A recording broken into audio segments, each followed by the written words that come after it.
ఎంత ఆశ్చర్యకరమైన విషయాలు జరుగుతున్నదంటే పవిత్రమైన దేవాలయాలు అయినటువంటి మన తిరుపతి అంటేనే పవిత్రత ప్రపంచమంతా తెలుసు. ఇంతవరకు నా సర్వీస్లో ఇటువంటి దోపిడీ విధానాలు అయిన ఆ దోపిడీ విధానాన్ని దేవుణ్ణే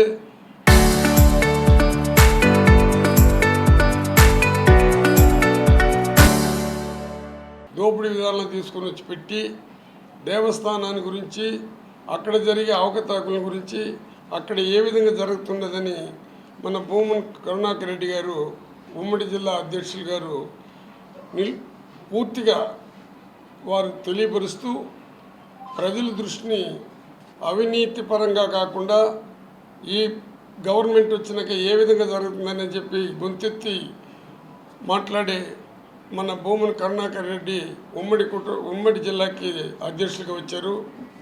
నిన్న చూసినప్పుడు చంద్రబాబు నాయుడు గారు కూటమి ప్రభుత్వం అంటే చంద్రబాబు నాయుడు గారే ఆయన ఎందుకో ఇంతకుముందు 3 పర్యాల నుండి ఇటువంటి కార్యక్రమాలు ఎప్పుడు కూడా చేయలేదు. ఇప్పుడు ఆర్థిక వనరులను దెబ్బతీస్తే తప్ప మనకి ఎవరు కూడా భయపడరు. ఎన్ని చేసినా వైఎస్ఆర్ పార్టీకి సంబంధించిన వాళ్ళు ఖచ్చితంగా వాళ్ళు జైలుకి పంపించినా ఇంకోటి పంపించినా వాళ్ళు ధైర్యంగా మన యొక్క తప్పుల్ని ఎత్తి చూపిస్తున్నారు, క్వశ్చన్లు వేస్తున్నారు. దీనికి కారణాలు ఏమంటే ఆర్థిక విధానాన్ని మనం పూర్తిగా దెబ్బతీయాలనే దృక్పథంతోనే 2004లో తిరుచానూరు గ్రామ పంచాయతీలో భూమన్ కరుణాకర్ రెడ్డి గారు అంతకుముందు భూములు కలిగిన యాజమాన్యం వాళ్ళు ఎన్నో సంవత్సరాల నుంచి పైరు చేస్తుంటే వారి యాజమాన్యం కింద అది పర్ఫెక్ట్గా ఉంది, అది సెటిల్మెంట్ పట్టకు సంబంధించిందని దృక్పథంతోనే 24లో కొనడం జరిగింది. అక్కడ వారు మామిడి చెట్లు కూడా పెట్టించినట్టు అనిపిస్తూ ఉంది. కానీ అక్కడ కంప్లీట్గా ఆ ల్యాండ్ చుట్టూ కాలువలు ఉండేదానివల్ల ఫ్లడ్స్ వచ్చినప్పుడు అది చాలా డ్యామేజ్ అవుతుండింది. అందుకని దానికి ప్రొటెక్ట్ వాల్ మాదిరిగా ఆయన కట్టితే ఈరోజు ఆయన దెబ్బతీయాలని ఆర్థికంగా ఆయన్ని హింసించాలని ఆర్థికంగా వనరుల్ని పూర్తిగా దెబ్బతీస్తేనే మనకు భయపడతాడనే దృక్పథంతోనే నిన్న ఆ వాల్ కంప్లీట్గా ప్రొటెక్ట్ వాల్ని ధ్వంసం చేయటం, అందులో పోలీసు వ్యవస్థని ఎట్లా తీసుకున్నారంటే పోలీసుని ఆయుధంగా తీసుకున్నారు. పోలీసుల ద్వారా పరిపాలించే కార్యక్రమాలు ఈ కూటమి ప్రభుత్వం 2 సంవత్సరాలుగా చేస్తుంది. ఆ విధంగా వారి కంప్లీట్గా ఆ గోడల్ని అంటే మీకు తెలుసు కాంపౌండ్ వాళ్ళు మొత్తం కూడా తీసివేయడం జరిగింది. కానీ అంతకుముందు ఒక 2-3 నెలలకు ముందు ఒక నోటీసు కూడా ఇచ్చిండారు. ఆ నోటీసు అంటే వాళ్ళు నోటీసుకు హైకోర్టుకి పోతే ఒక నోటీసు కూడా ఏమని ఇచ్చారంటే దాన్ని ఎంక్వైరీ చేసి దానిపైన ఏమిటి కరెక్ట్ అని వాళ్ళకి ఎంక్వైరీ చేసి దానిపైన నిజాలు తేల్చండి అని చెప్పిస్తే దాన్ని కనీసం నోటీసు కూడా ఇవ్వకుండా పూర్తిగా ఈ విధంగా ధ్వంసం చేశారు. కానీ భూమన్ కరుణాకర్ రెడ్డి గారు ఆయన శక్తివంతుడు, పోరాట కలిగినటువంటి వ్యక్తి. ఎంత కష్టాలు వచ్చినా ఆయన ఆస్తులంతా దెబ్బతిన్న నిర్ణయించాడు ఆయన స్టేట్మెంట్ కూడా. నేను ఎవరికి భయపడాల్సిన అవసరం లేదు, నా ఆస్తే కదా నా ఇల్లు ధ్వంసం చేస్తే కూడా నేను నీతికి నిజాయితీకి నిలబడి నేను పోరాడతాను, చంద్రబాబు పరిపాలనని నేను ఎండగడతాను, అవినీతిని ఎండగడతానని కూడా చెప్పడం జరిగింది. అది ఒక సింహం మాదిరిగా తయారయ్యే సింహం చెప్పే మాట చెప్పినాడు. అంటే సింహాలు ఏ విధంగా సింహం ఉంటుందంటే సింహాన్ని ఎందుకు పోలుస్తుంటే సింహానికి మించిన ధైర్యం కరుణాకర్ రెడ్డికి ఉంది. ఈ విధంగా చేయటం కూటమి ప్రభుత్వానికి మంచిది కాదు. నేను ఇప్పుడు కూడా ఒకటి చెప్తున్నాను, నిన్న అభినయ్ గారు కూడా ఒక స్టేట్మెంట్ ఇచ్చింది నేను చూశాను. ఈ సిస్టమ్ వాళ్ళకి కూడా ఉండాలి. ఇప్పుడు హెరిటేజీ ఇదంతా కూడా కాలువల కాడ ఉందా లేదో ఒకసారి చూడండి. ఇప్పుడు ఎప్పుడైతే కరుణాకర్ రెడ్డి గారి యొక్క వనరుల్ని ఏ విధంగా ఆర్థికంగా ధ్వంసం చేశారో అదే పద్ధతి మీరు ఆక్రమించుకున్నటువంటి అక్కడ కూడా ఇదే పద్ధతి కానీ ధ్వంసం చేస్తే ప్రజలు హర్షిస్తారు. కానీ నా చరిత్రలో ఈ మన తిరుపతి చరిత్రలోనే కలియుగ వెంకటేశ్వర స్వామి ఉన్న ఏరియాలో ఇంత దారుణంగా జరగటం నేను ఎప్పుడు చూడలేదు. దీనికి బాధ్యులైన వాళ్ళందరినీ కూడా భగవంతుడు చూస్తూ ఉన్నారు. ఎటువంటి పరిస్థితుల్లో కూడా ఇది న్యాయమని ఈరోజు మన భూమన్ కరుణాకర్ రెడ్డి గారు కాంపౌండ్ వాళ్ళని ఏ విధంగా ధ్వంసం చేశారో అదేవిధంగా నదుల దగ్గర ఉండే మీ హెరిటేజ్ని కూడా ఇదే పద్ధతిలో కానీ తీసేసినారంటే మిమ్మల్ని ప్రజలు కూడా పర్వాలేదంటారు. అసలు ఇది ఏమిటి, కోర్టు ఉంది, కోర్టు డిసైడ్ చేస్తుంది. కోర్టు డిసైడ్ చేయక ముందుగానే ఈ విధంగా పోలీసులు కూడా 300 మంది 400 మంది పోయి ఈ విధంగా కొట్టి ధ్వంసం చేయటం మంచిది కాదు. పోలీసు వ్యవస్థ కూడా ఒక ఆయుధంగా తీసుకొని వారి ద్వారా పరిపాలించే పద్ధతిని చంద్రబాబు స్వస్తి చెప్పాల్సిందిగా మీ ద్వారా నేను ప్రభుత్వాన్ని కోరుతున్నాను. ఇప్పుడు నేను వ్యక్తిగతంగా ఆయన తిరుపతి ఎమ్మెల్యే గారిని మాట్లాడదలుచుకోలేదు, కానీ ఆయన ఏ పార్టీ నుంచి వచ్చినాడు, ఏ పార్టీలో ఎమ్మెల్యే అయినాడు అనేది ఒక తీరు ఆయన విజ్ఞతకు వదిలేస్తున్నాము. ఎందుకంటే ఆ పొద్దు కరుణాకర్ రెడ్డి ద్వారా, పెద్దిరెడ్డి రామచంద్ర రెడ్డి ద్వారా ఆయన ఎమ్మెల్యే కూడా అవటం జరిగింది. కరుణాకర్ రెడ్డి, పెద్దిరెడ్డి గారి సపోర్ట్ కూడా ఆయన ఫుల్గా ఉంది.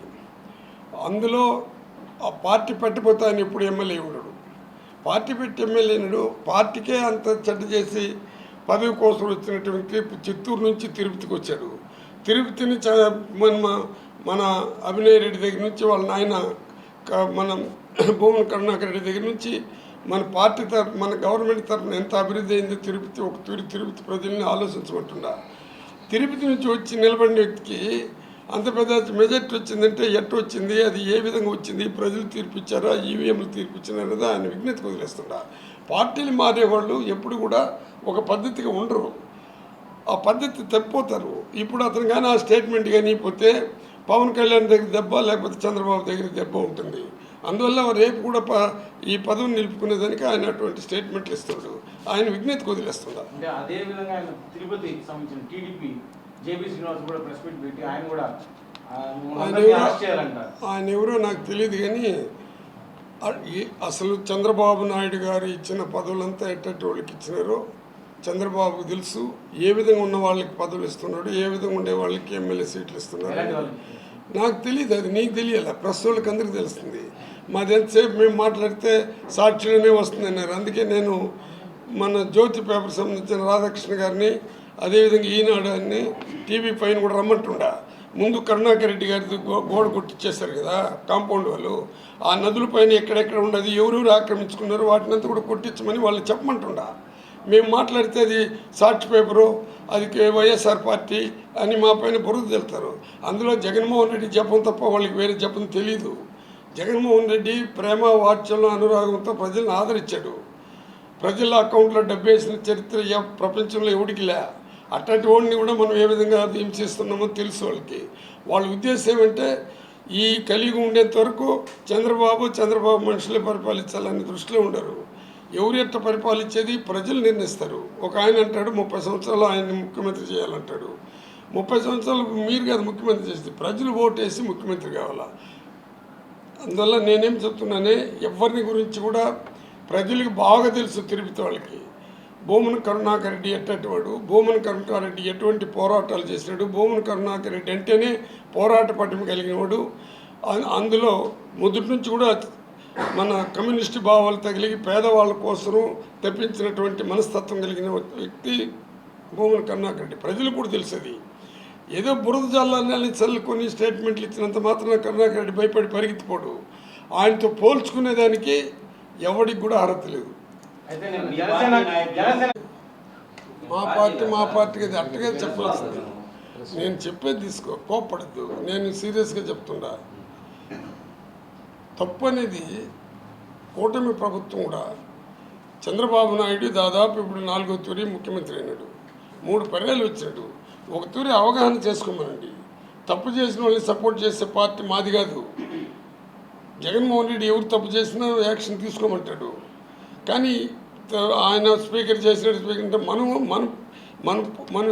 మనకు ఉండే స్పీకర్ కానీ డిప్యూటీ స్పీకర్ అట్టేటి వాళ్ళండి. వాళ్ళ వ్యక్తిత్వం ఏంటి చెప్పండి మీరు దయచేసి. వాళ్ళని డిప్యూటీ స్పీకర్గా వేశారు. వాళ్ళ యొక్క ఆలోచన విధానం ఏ విధంగా ఉండేది చెప్పి వాళ్ళపైన చట్ట ప్రకారంగా తీసుకుని చర్చలు కొట్టేసి మొత్తం చర్చలు క్లోజ్ చేస్తూ ఉండి మనం బ్యాంకులు క్లోజ్ చేసే వాళ్ళకి పదవులు ఇస్తూ ఉంటే నువ్వు సీతారాంకి దాని గురించి ఏమిటి, ఆయన తప్పు చేసి ఉంటే అది ఖచ్చితంగా అనుభవిస్తాడు. కలియుగ వెంకటేశ్వర స్వామి చాలా గట్టి. ఆయన కలియుగంలో పుట్టినాడని, కలియుగం వచ్చినప్పటి నుంచి వెంకటేశ్వర స్వామి స్వయంగా వచ్చారని మనందరూ కలియుగ వెంకటేశ్వర స్వామిని పూజిస్తున్నాము. విగ్రహాలను దొంగిలించి దానిపైన రాజకీయం చేయాల్సినంత దరిద్రమైన మనస్తత్వం కలిగిన వాడు కాదు భూమన కరుణాకర్ రెడ్డి గారు. ఆయన చైర్మన్ ఉండేటప్పుడు ఎటువంటి సంస్కరణలు తీసుకుని వచ్చాడో ఒక తూరి మీరు ఆలోచించండి. ఆ స్టేట్మెంట్లు ఇచ్చినారంటే ఎవరు పూర్తిగా బయట వస్తుండదు. ఆయన ఎవరు ఏమనేది ఆ నియోజకవర్గంలో పోయి చూస్తే అతను ఎవరు, ఏ పార్టీ చెందినాడు, ఎవరితో బొమ్మలతో ఉన్నాడు, ఎవరితో ఆడుకుంటూ ఉన్నాడు అనేది చూపిస్తున్నారు. దానికి ఏదో ఇప్పుడు 24 గంటలు కౌంటర్ వేసేది తప్ప వాళ్ళు నిజాలు చెప్పి ప్రజల్ని నేను అంటెత్తుకుంటే వాళ్ళ నిజంగా కౌంటర్ ఇచ్చేవాళ్ళు ఈ పార్టీ వచ్చినాక, మన కూటమి ప్రభుత్వం వచ్చినాక సంక్షేమ కార్యక్రమాలని మాట్లాడతారు. కనీసం వాళ్ళు ఇచ్చిన వాగ్దానాన్ని ప్రజలకి ఏమి నెరవేర్చినారో చెప్పమనండి. వాళ్ళు ఎంతసేపు ఒకటి నేర్చుకున్నారు. ఆ లీడర్లు అనేవాళ్ళు ఏ విధంగా చేస్తే చంద్రబాబు దగ్గర మంచి పేరు వస్తుంది, ఆయన దగ్గర మనం పదవులు తీసుకుందాం దృక్పథంతో ఇట్లా మాట్లాడుతున్నారు. సరే, అమ్మఒడి ఏమైంది? 6 అంటే మీకు అందరికీ కూడా తెలుసు కదా, మేనిఫెస్టో ఇచ్చినప్పుడు మేనిఫెస్టోను ఇంప్లిమెంట్ చేస్తున్నామని చెప్పమనండి ధైర్యంగా. గ్రామాలు పోయి చూడమనండి, గ్రామాల్లో పోయి ఒక తూరి ఆలోచించమనండి. వాళ్ళ ఆ స్టేట్మెంట్కి మనం రిప్లై ఇస్తే అది మన మనస్సాక్షికి అది చాలా, ఎందుకంటే ఒక నిజమైన స్టేట్మెంట్లు అయితే వాళ్ళకి మనం జవాబు ఇవ్వచ్చు. వాళ్ళు ఏదో అబద్ధాలతో మేడలు కట్టుకొని పోతుంటారు, అబద్ధాలు ఎప్పుడో కూలిపోతుంది. చివరి ప్రశ్న సార్, నేను ఒకటి చెప్పేది మీకు ఒకటి చెప్తాను సార్, మీకు కూడా కోప్పడుద్ది తమాష మాట్లాడు. మీరంటే నాకు మంచి అభిమానం. స్వాములు అనేవాళ్ళు పొలిటికల్గా స్టేట్మెంట్లు ఇవ్వకూడదు. స్వాములు అనేవాళ్ళు సనాతన ధర్మాన్ని పాటించేవాళ్ళు. స్వాములు అనేవాళ్ళు తెగించేవాళ్ళ ఇటువంటి మూర్ఖత్వమైన మాటలు ఇస్తూ ప్రజల్ని రెచ్చగొట్టేదానికి తీసుకొని రాకూడదు. హిందూ మతం వచ్చినాక ఇంతవరకు ఇటువంటి చేష్టలు చేసినటువంటి స్వాములు నాకు తెలియదు. ఇప్పుడు కూటమి ప్రభుత్వం వచ్చినప్పుడు స్వాములు కూడా వచ్చి రాజకీయాలు చేస్తూ స్వాముల నోట్లోనే గలీజైన మాటలు వస్తూ ఉంటే అది వాళ్ళ స్వాముల నిజమైన స్వాముల వాళ్ళ గురించి నన్ను మాట్లాడుతున్నావు. స్వాములు అనేవాళ్ళు ప్రజలకి శాంతియుతమైన వాతావరణం ఏర్పాటు చేయాలా, మంచి మాటలు మాట్లాడాలా, ప్రజలు తప్పుదోవ పడుతుంటే వాళ్ళు మంచి దోవలో నడిపించేదానికి వచనాలు చేయాలి. బుద్ధుడు మాదిరిగా తయారు కావాలా. ఏ ఋషి కూడా ఇట్టగాల ఋషి అయినోడు అన్నీ తెగించేస్తాడు. ఈ స్వాములు రాజకీయంగా తీసుకుని వచ్చి ఒక పార్టీకి సపోర్ట్ చేస్తున్నారంటే వాళ్ళ గురించి నన్ను అడిగితే అది నీ మనసాక్షి చెప్పి వాళ్ళని అడిగాయి జవాబు చెప్పిన. వాళ్ళకి జ్యోతి పేపరు, టీవీ5, అదే ఈనాడు ఉంది. వాళ్ళకి ఎక్కువగా పేపర్ మాధ్యమం ఎక్కువ ఉంది. వాళ్ళని నేను ఇన్వైట్ చేస్తున్నా. ఈరోజు కరుణాకర్ రెడ్డి తోటని వాళ్ళని కంప్లీట్గా కాంపౌండ్ వాళ్ళని కొట్టినారు కదా, వాళ్ళని కంప్లీట్గా అన్నీ ఆ ఏరియా నుంచి పూర్తిగా తిరగమంటుండ. వాళ్ళు ముందు చూసి ప్రజలకు తెలియపరచాల. ప్రజలు ఏ విధంగా తీసుకొని వస్తున్నారంటే ఇది ఓన్లీ సాక్షి పేపరు, సాక్షి టీవీ చెప్తున్నది అనేది వాళ్ళు కౌంటర్ ఇస్తూ గబ్బు పట్టిస్తున్నారు. వాళ్ళు నిజమైన వాళ్ళు ప్రజల కోసం సేవ చేస్తే మన గవర్నమెంట్కి ప్రజలకు ఓరాదిగా ఉండే పేపర్లు అయితే వాళ్ళు రేపే వచ్చి కంటిన్యూగా చూడమను. అప్పుడు మీరు ఆ క్వశ్చన్లు వేయండి, అక్కడ హెరిటేజ్ ఉంది దాన్ని ఎందుకు తీయలేదు, ఇంకోటి హెరిటేజ్ ఉంది ఎందుకు తీయలేదని. ఎందుకంటే ఇప్పుడు వచ్చింది మనల్ని ఆర్థిక వనరుల్ని దెబ్బతీయాలా, భూమన కరుణాకర్ రెడ్డిని పూర్తిగా ఆర్థికంగా దెబ్బతీసి సర్వనాశనం చేయాలని దృక్పథంతో వాళ్ళు పనిచేస్తున్నారు. నేను వాళ్ళని ఇన్వైట్ చేస్తున్నా. జ్యోతి పేపర్ మన అన్ని టీవీ పైన వాళ్ళు వచ్చి ఎంక్వైరీ చేయండి. నిజంగా ప్రజలకు ఉపయోగపడే పేపర్ అయితే వాళ్ళు ఎంక్వైరీ చేయండి. ఎందుకంటే చాలా బాగా మంచిగా ఈ 2 సంవత్సరాలు ఏం జరిగేది మా సిపి ఎక్స్ఎమ్మెల్యే గారు చాలా బాగా చెప్పారు అడ్వకేట్గా. దాన్ని గుర్తించుకొని ప్రజలు కూడా చూస్తూ ఉండరు.